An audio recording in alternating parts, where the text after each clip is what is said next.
Assalamualaikum warahmatullahi wabarakatuh. Kembali lagi di channel Juru Sejarah. Kali ini kita akan melanjutkan dari cerita kualat Gunung Merapi yang udah sampai ke babak ke-7 Pasar Brubrah. Buat kalian yang belum dengerin di part sebelumnya, silakan kalian tonton terlebih dahulu agar kalian bisa memahami dari alur ceritanya. Oke, siapkan diri kalian, pasang posisi ternyaman, dan jangan lupa juga untuk bawa camilan dan cerita. Mari kita mulai.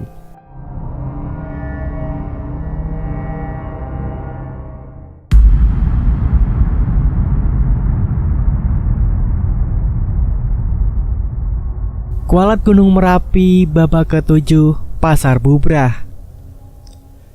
Kehadiran lelaki itu menghadirkan rasa penasaran bagiku. Lebih tepatnya, aku sangat penasaran dengan penampilannya yang tak umum.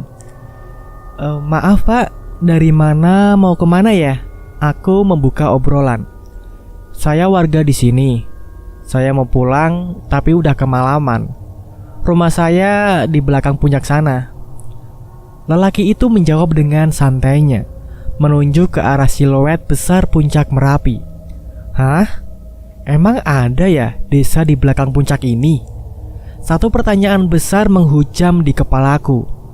Tak ada reaksi kedinginan sedikit pun dari raut muka ataupun bahasa tubuhnya. Padahal dia hanya memakai 2 lapis kaos tipis.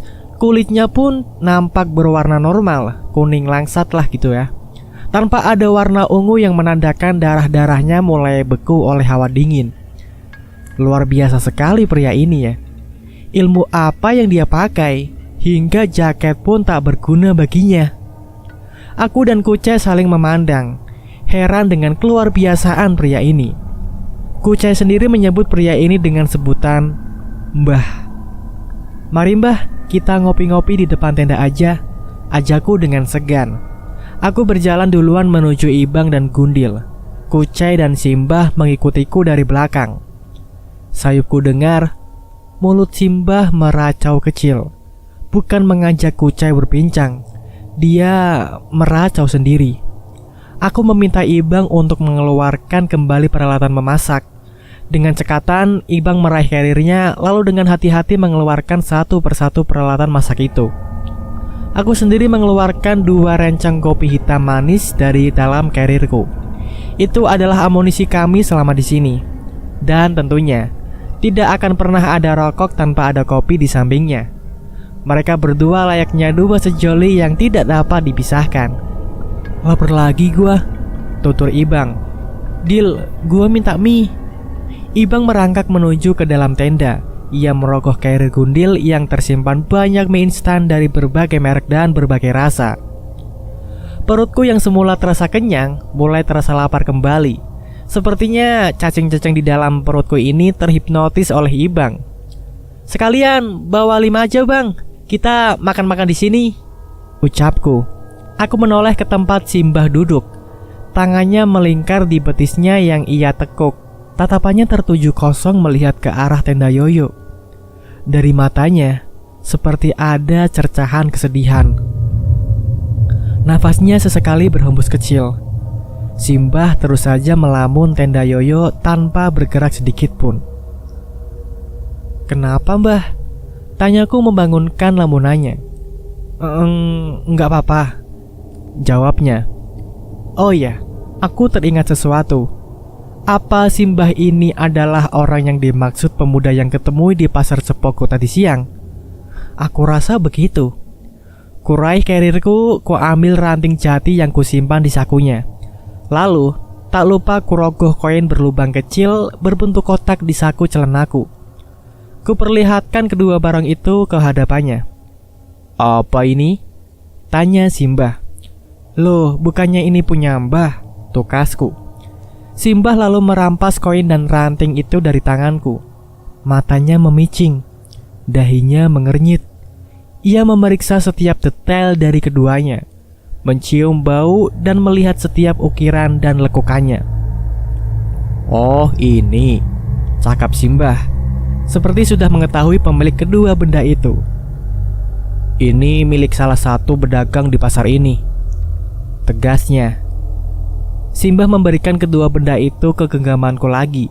Lalu, aku menyimpannya kembali ke tempat semula. Apaan itu, Dip? Tanya Kucai penasaran. Itu cuma cindera mata, jawabku gugup seraya melontarkan senyum. Oh iya, Mbah. Emang di sini betul-betul ada yang berjualan? Kok masih sepi? Tanyaku sambil kubersihkan debu yang ada di tanganku. Aku penasaran dengan kondisi pasar bubrah yang masih tidak ada pedagang satupun saat itu. Ya ada, tapi pasarnya baru buka nanti, tengah malam, jawab si Mbah, lagi-lagi dengan santainya.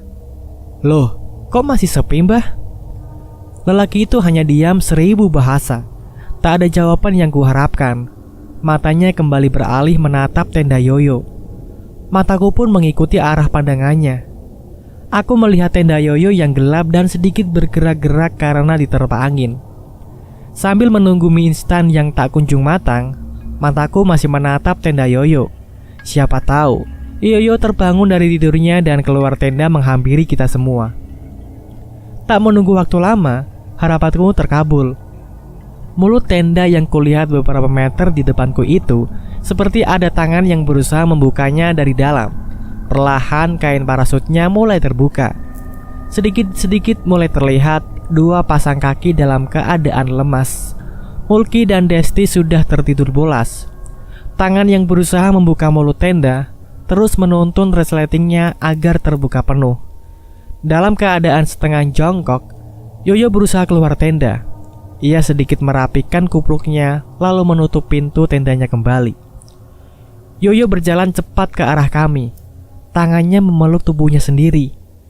Asap yang keluar dari hidung dan mulutnya nampak putih. Mbah, sebelum mengambil posisi duduk, Yoyo melempar senyum pada Simbah. Lalu ia duduk di samping Simbah. Mata Simbah memeriksa Yoyo dari ujung kepala hingga ujung kaki. Dia seakan tersadar sesuatu. Yoyo, ini rombongan kamu? Tanya Simbah sembari menghampirkan tangannya ke pundak Yoyo. Yoyo menganggukkan kepala. Tak heran bagiku, banyak yang Yoyo sudah temui di Merapi ini, sehingga sedikit pun aku tak menaruh curiga terhadap sikap Yoyo kepada Simbah tadi. Mereka cukup akrab, layaknya kawan lama yang bertemu kembali setelah beberapa tahun dipisahkan oleh ruang dan waktu. Senyum terlukis di antara keduanya. Kopi apa mie yuk? Tanya Ibang sembari menumbahkan mie ke wadah agak besar. Itu memang untukku, Ibang, Gundil, dan Kucai.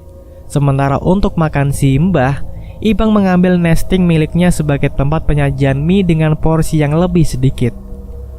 Kopi aja bang, udah kenyang gua, jawab Yoyo. Oke, jawab Ibang menyanggupi. Mie instan sudah tersaji di depan mata. Ibang masih berkutat dengan nesting berisi air yang ia taruh di atas kompor portable. Selagi menunggu mendidih, Ibang memberikan mie milik Simbah, lalu beringsut sedikit siap menyantap mie yang sudah tersaji dalam wadah. Kami lebih baik seperti ini untuk membangun kebersamaan. Hal sederhana seperti ini sangat perlu untuk dilakukan. Satu wadah untuk bersama. Tadi pun begitu. Hanya saja wadah ini sekarang tersaji mie, bukan nasi dan lauk pauk. Ibang mondar-mandir memeriksa kondisi air yang ia masak. Setelah mendidih, baru ia seduh kopi yang sebelumnya sudah ditaburkan ke dalam gelas plastik. Yoyo menyambut bahagia kopi yang ia pesan. Tangannya merogoh saku celana dalam-dalam seperti mencari sebuah kepingan harta di dalam tanah. Ternyata, Yoyo mengambil sebuah rokok dari sakunya itu. Sial, dia mendahului kami. Yuk, emang di daerah sini ada desa? Tanyaku sembari lahap menyeruput beberapa helai mie instan yang nikmat ini. Ada, jawabnya singkat. Kepulan asap rokoknya membumbung, sehingga hampir tak dapat dibedakan antara asap rokoknya dengan asap dari karbon dioksida yang keluar dari setiap hembusan nafas kami. Hanya saja lebih pekat. Gua lanjut ngopi di tenda aja. Bahaya kalau si Mulki sama Desti ditinggal berdua. Masih dengan rokok dan kopi di tangannya, Yoyo meninggalkan kami. "Mari Mbah," ujarnya. Dia melangkah kembali menuju tendanya. Karena khawatir asap rokoknya berkumpul di dalam tenda, kulihat Yoyo sempat membenamkan bara api rokoknya ke dalam pasir tepat di depan tendanya. Rokok itu pun mati seketika. Puntungnya ia taruh di saku jaketnya. Lalu dengan menunduk mundur, ia masuk tenda lalu melontarkan senyum dan melambaikan tangan ke arah Simbah. Masih terdapat sesuatu yang mengganjal di pikiranku. Aku masih tak habis pikir. Di daerah Segersang ini terdapat sebuah desa. Desa yang kata Simbah terletak di puncak Merapi ini. Selamat dari letusan beberapa tahun lalu. Aku menggerutkan dahi, berusaha keras menerima pernyataan dari Simbah. Namun otakku buntu. Aku sama sekali tidak menemukan jawaban. Kulihat sekali lagi perawakan Simbah dari ujung rambut hingga ujung jari-jari kakinya. Aku dapat memastikan dia memang manusia. Tapi mengapa penampilannya senekat itu? Padahal aku yang manusia normal pun memakai jaket berlapis di sini. Dan mengapa dia mengaku terdapat desa di area Segersang ini? Mulut berhias kumis tebal itu terus lahap memakan mie yang kami beri. Kami semua terperanjat. Hampir saja semua kuah mie rasa soto yang kami santap tumpah ruah. Semua mata tertuju kepada Simbah. Aku yang duduk tepat di sampingnya dapat melihat bahunya naik turun dengan cepat. Aku memandangi teman-temanku. Kami semua bermain mata, saling mempertanyakan ada apa dengan lelaki ini. Belum selesai dengan rasa terkejut yang kami dapat, kami kembali dikejutkan dengan tangisan lirih dari Simbah. Aneh. Tadi ketawa, sekarang menangis. Hal itu membuat kami sedikit beringsut menjauhi Simbah. Aku memberi kode mata kepada Ibang supaya membereskan peralatan masak sekenanya, tanpa memperdulikan nesting yang sedang dipegang Simbah. Simbah kembali tertawa dan berkata, "Kalian ini orang baik. Besok kalian mampir dulu ke rumah saya ya. Kalau saya nggak bawa orang baik seperti kalian, ibu saya bisa marah." Dadaku seperti dijejali balon, lalu ditiup hingga meledak. Mendengar pernyataan seperti itu, membuatku ingin segera masuk tenda lalu mengunci pintu serapat-rapatnya. Mungkin bisa diwakili Yoyo, ucap Gundil dengan ekspresi senyum yang dipaksakan. Ibang yang sekenanya merapikan peralatan masak pelan-pelan memasuki tenda, diikuti oleh Kucai dan Gundil. Di luar hanya menyisakan aku dan Simbah. Keringat dingin mulai membasahi keningku. Ludah yang beberapa kali kutelan terasa berat sekali. Aku tak pernah merasakan setakut ini. Kami duluan masuk tenda ya Mbah. Sudah pada ngantuk, ucapku dengan terbata-bata. Untungnya Simbah mengizinkan. Hati ini terasa lebih lega ketika aku baru saja memasuki tenda. Kemudian tergesa kututup resleting pintu tenda rapat-rapat untuk lebih meyakinkan dan memberi kami kenyamanan.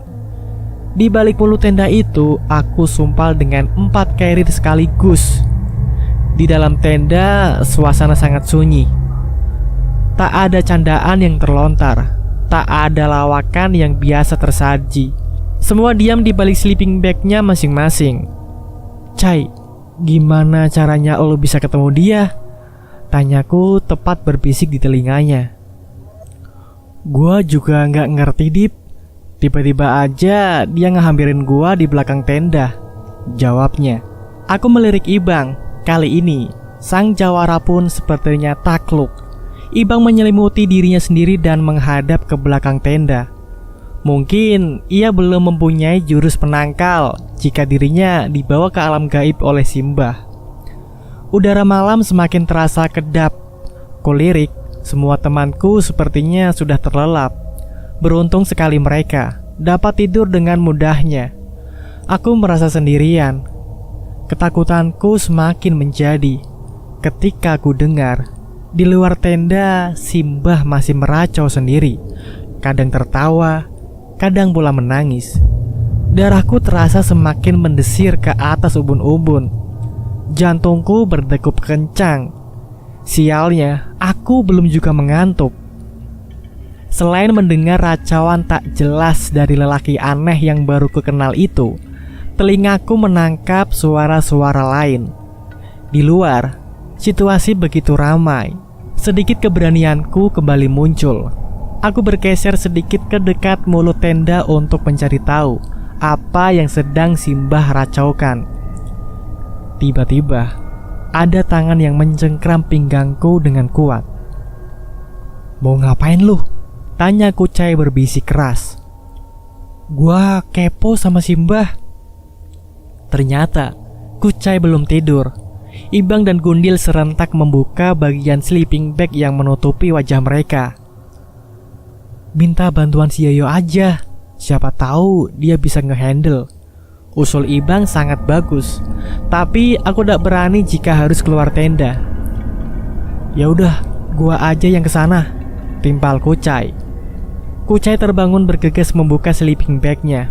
Ia mengambil nafas berat, lalu memindahkan carrier-carrier yang menyumpal mulut tenda.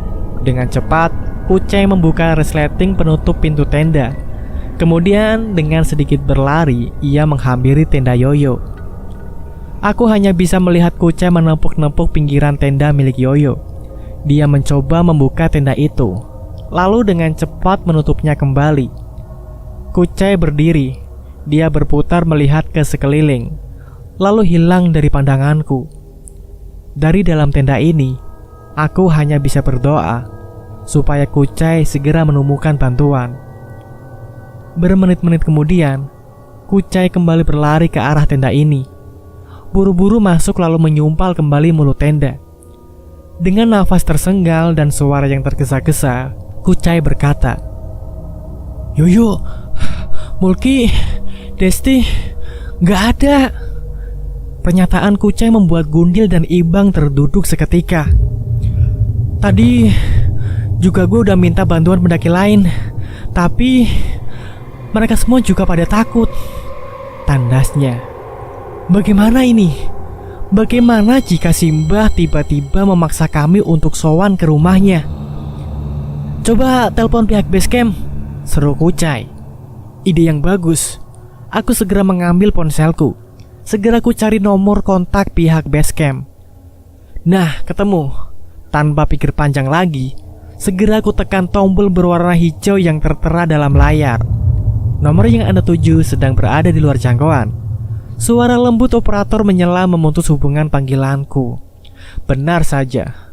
Kulihat batang-batang sinyal yang terlukis di pojok kanan atas ponselku itu hanya terisi satu. Kadang tidak ada sama sekali. Terus ku coba menghubungi pihak base camp. Tetap saja suara wanita pegawai operator itu yang menyela. Awalnya harapan itu mulai tumbuh, kini kembali sirna. Kami semua panik. Sumpalan carrier di mulut tenda kami tambah dengan sepatu yang dirapatkan di atasnya. Langkah terakhir yang bisa kami tempuh adalah hanya memaksakan diri untuk tertidur. Mungkin Simbah tidak akan berani mengajak kami ke rumahnya jika kami dalam keadaan terlelap. Semua mengatur posisinya dengan baik, kembali menutupi sekujur tubuh dengan sleeping bag. Semakin larut malam, semakin banyak pula aku mendengar suara dengkuran teman-temanku itu. Mereka bertiga sudah terlelap, kecuali aku. Di samping aku tetap tidak bisa tidur, aku tetap ingin menjalankan amanah yang diberikan pemuda yang ketemui di pasar Cepogo. Aku menunggu tengah malam tiba untuk memberikan titipan koin berlubang kecil dan ranting jati. Sayupku dengar suara racauan Simbah perlahan mengecil hingga akhirnya hilang, disusul secara gemuruh yang membuatku terkejut. Suara Simbah benar-benar menghilang. Akhirnya aku bisa bernafas lega. Aku bergeser sedikit menuju mulut tenda untuk mengintip dari celah resleting. Benar, lelaki itu sudah tidak ada.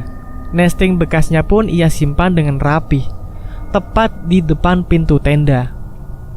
Sejurus kemudian, aku kembali dikagetkan oleh sebuah suara. Namun kali ini bukanlah suara Simbah, melainkan suara gamelan Jawa yang begitu jelas memekik telingaku, dilengkapi dengan suara kidung Jawa yang membuat bulu halus di belakang leherku ini berdiri seketika. Rasanya hanya merinding, bukan takut layaknya ajakan Simbah tadi. Sehingga dengan yakin aku mengambil koin dan ranting itu lalu bergegas keluar tenda. Di luar memang sudah terdapat banyak pedagang yang menjajakan makanannya. Di antara mereka ada yang mendirikan lapaknya tepat di samping tenda pendaki lain. Aku melangkah tanpa sepatu. Pasir-pasir itu ingin menelan langkahku. Langkahku tergopoh-gopoh. Beberapa meter aku melangkah, aku merasakan hal yang sangat ganjil. Kapan pedagang-pedagang ini mempersiapkan lapaknya? Aku berputar melihat sekeliling. Ternyata pedagang-pedagang itu sudah sangat bersiap menjajakan dagangannya. Pedagang-pedagang itu berwajah pucat pasi. Suara gamelan yang masih kudengar tidak hanya membuatku merinding, akan tetapi menambah nuansa seram yang sangat pekat. Pikiranku berkecamuk, dijejali pertanyaan-pertanyaan yang merujuk kepada jawaban yang dapat aku simpulkan sendiri. Setan. Inikah pasar setan? Aku harus mengembalikan benda-benda ini ke tangan setan. Aku mengurungkan niatku. Aku berniat akan menggeletakkan benda-benda ini begitu saja, berharap si bapak pedagang yang diaku ayah oleh pemuda yang ketemu itu mengetahui keberadaan benda-benda ini. Aku memutar badanku, melangkahkan kakiku untuk mencari tempat yang cocok. Namun, seseorang menghadangku. Itu Simbah. Aku berusaha kabur dari terornya. Akan tetapi, cengkramannya begitu kuat mencengkram lenganku. Ayo, ikut saya. Simbah membentakku. Aku tak bisa melepaskan genggamannya yang begitu kuat. Aku panik sejadi-jadinya. Gak usah takut. Saya akan antar kamu ke pemilik benda-benda itu. Suaranya melembut, seperti tidak pernah membentak sebelumnya. Aku pun tidak lagi berontak. Aku bisa dengan baik mengikuti langkahnya. Aku melihat ke sekeliling pasar. Di salah satu lapak yang mencuri perhatianku, aku melihat sebuah transaksi dari seorang anak muda yang berpakaian biasa saja, dengan pedagang yang menjajakan dagangannya di dalam beberapa kantong plastik berwarna hitam. Aku terus memantaunya, dan tanpa kusangka, anak muda itu ternyata membeli kaki dan tangan manusia yang sudah dipotong-potong. Aku mendadak merasakan mual. Seketika aku teringat dengan bingkisan hitam yang kujumpai di jalur pendakian. Daripada mual berkelanjutan, aku memalingkan pandanganku ke punggung Simbah. Beberapa saat setelah aku melihat transaksi menjijikan itu, Simbah mempercepat langkahnya. Ia menghampiri salah satu jongkok pedagang yang mejanya dalam keadaan miring. Salah satu kaki meja pedagang itu rapuh. Simbah lalu menarik tanganku, seperti memberi kode untuk segera memberikan kedua benda aneh yang kubawa.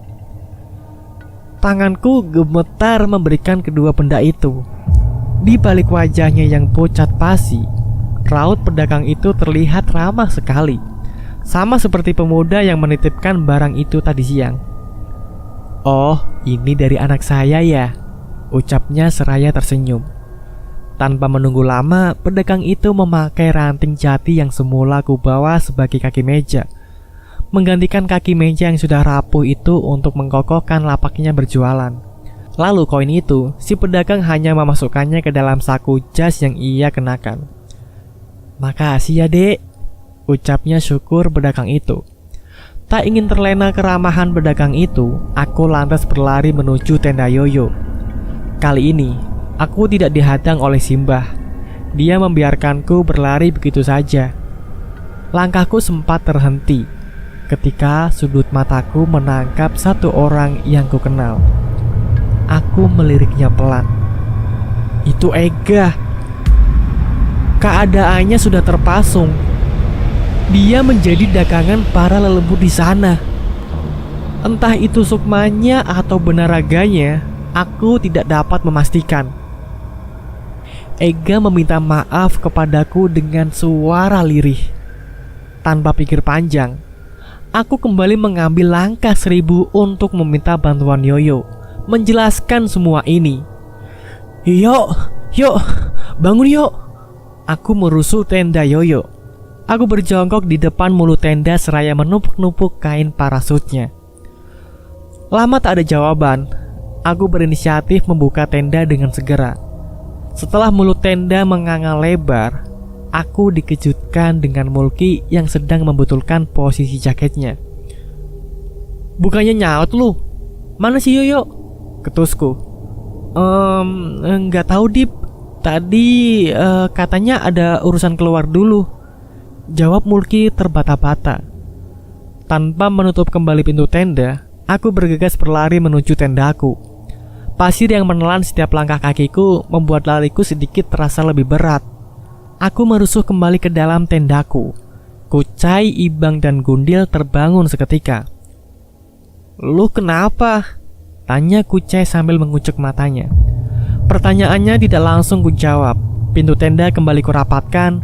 Carrier dan sepatu kami menjadi alat untuk menyumpal kembali. Aku mendekatkan telunjuk ke mulutku. Shh, di luar ada pasar setan, bisikku dengan penuh kehati-hatian. Ibang terperanjat. Ia mengambil sikap seakan hendak memeriksa keluar tenda. Namun Kucai menahannya. Pantesan dari tadi sebenarnya kita dengar suara kayak orang-orang jualan di luar, timpal Kucai yang diamini oleh Ibang dan Gundil. Ya udah, kita paksain tidur aja. Palingan pagi-pagi juga udah gak ada, ucapku. Berusaha mendinginkan suasana di balik hati yang sedang ditimpa ketakutan yang sangat. Syukurlah teman-teman satu tendaku itu menyetujui usulku. Mereka menarik kembali sleeping bag. Begitupun denganku. Aku ingin malam panjang ini segera berlalu, berganti pagi bersambut mentari yang indah. Aku berusaha memejamkan mataku. Masih sayupku dengar suara gamelan yang sudah mengecil dan suara keramaian pasar menghiasi langit pasar Bubrah. Baru pertama kali aku mengalami hal ini, bersanding langsung dengan mereka yang tak kasat mata. Sebelumnya, aku sedikit skeptis, tidak percaya dengan keberadaan pasar setan di setiap gunung. Namun kali ini, detik ini, aku mengalaminya secara nyata. Kepalaku mulai terasa berat. Kelopak mataku tak dapat lagi kubuka lebar-lebar. Rasa kantukku ini sudah sangat tidak tertahankan. Di sela-sela keadaanku yang masih berada di antara sadar dan tidak sadar, telingaku menangkap suara lirih yang berasal dari luar tenda. Bang Dipta, maafin gua bang, ucap suara itu dengan nada datar. Rasa kagetku sudah terkalahkan oleh rasa ngantuk. Aku menyadari itu adalah suara Ega. Namun, raga ini sudah lemas tak berdaya. Hingga akhirnya, aku terlelap menunggu pagi. Aku ingin melupakan setiap penggalan kejadian yang ku alami malam ini. Selamat malam, Pasar Bubrah.